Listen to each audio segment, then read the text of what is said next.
One of the most common problems in integral calculus is to figure out the region between two curves, usually labeled as f of x and g of x.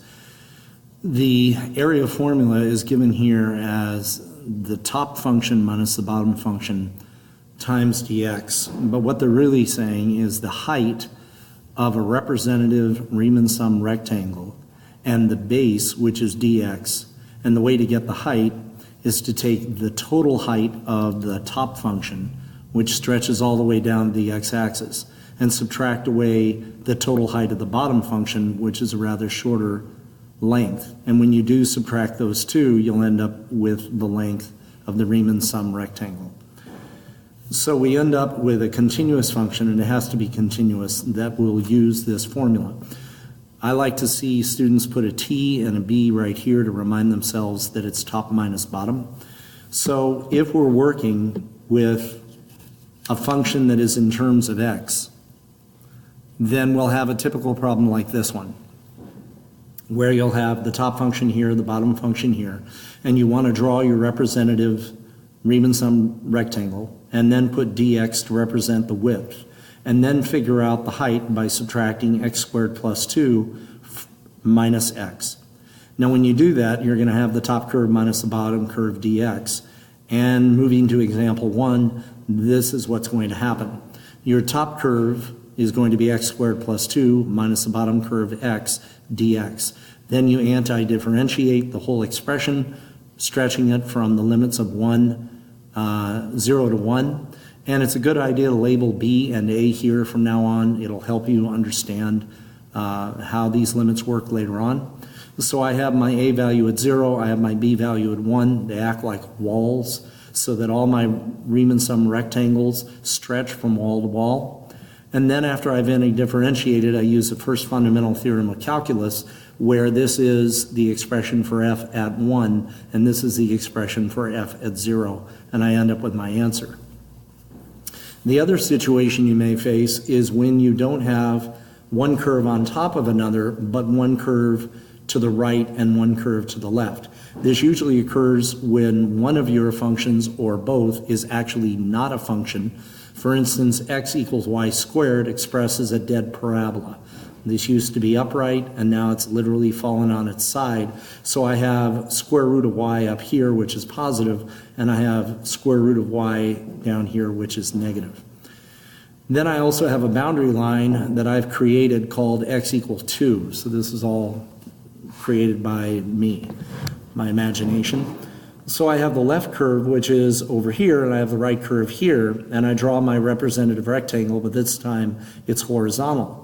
And the reason why is because we're stretching horizontal Riemann sum rectangles all the way down the area until we reach the bottom limit. So your limits are going to end up being values that are on the y-axis, and the limit for the upper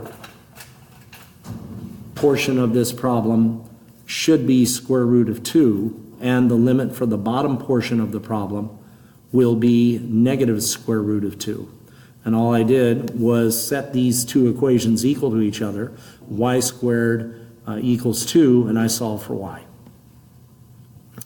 So to do a typical problem, example 2 shows how to do a sideways right minus left problem, and by the way, that's based entirely on functions where y is the dominant, or the dependent variable, I should say. In which case we're going to have dy and the right curve minus the left curve. Again, a is going to be the topmost level, and b is going to be your, b is going to be your topmost level, and a is going to be your bottom. So b is up here and a is down here. Those will be your limits. So in this problem here, we have y equals x plus 1. Now you have to change it so that we have this expression in terms of y. So x equals y minus 1, and that's going to be the straight line. Then you have x equals y squared plus minus 3, which is, again, a dead parabola. Used to sit here at the origin, and it moved back 3. So we have to find the upper limit and the lower limit, and that's where the two functions intersect. So we set both functions equal to each other, and when we do, then we can find the upper limit is going to be 2, and the lower limit is equal to negative 1. Then I'm going to establish what my right and left are, and I put it into the area form. -1 on the bottom, 2 on the top. Here's my right curve, which is y minus 1. It's on the right of everything. And my left curve is y squared minus 3 with a dy on the right. This equation setup is the basis of everything you're going to do. Now your third step, after having found the limits and having found the formula, is to go ahead and use the fundamental theorem number 1. So we want to bring these two together and clean them up. So this was just cleaning up the expression. Then I take the antiderivative of the expression, and then after I've taken the antiderivative, I can use the first fundamental theorem of calculus with f of b being 2 applied to this whole thing, and f of a being -1 applied to this expression right there. Your answer comes out to 9/2. The last example is probably the most powerful of all, and a very good one for seeing how to use and how to label your limits. So in this problem we have a function on top which we'll call f of x, but it remains on top only until it hits the origin, then it goes on the bottom.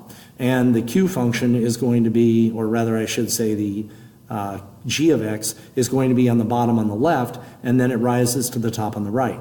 So we need to first of all find what your endpoints here are, because they're going to be your left and right limits, plus a limit right here. So the way to set this up is with your calculator. You can take your two functions and set them equal to each other, and then with your calculator determine where those two functions meet and label those two functions with letters. I chose P and I chose Q. Be sure you store those two functions, and when you do store them, then you'll be able to use them over and over again. Then you'll set up your primary equation. The area is from P to 0, because we're first going to find this region from P to 0 with F on top and G on the bottom. So I have F minus G as top minus bottom. Then I'm going to add to that this region, but in this case it's going to be G on top, F on the bottom, and I'm going to run the limits from 0 to Q, or 0 all the way to Q. In both cases I need to draw that Riemann sum representative rectangle. Once I've set this whole thing up, then if I choose, I can substitute in P and Q and I can solve the problem. But notice here, all they wanted you to do was to set up the integral, so you don't have to solve for the whole problem. Good luck with the area between curves problems in your homework. The next video you may watch will be the average value of a function.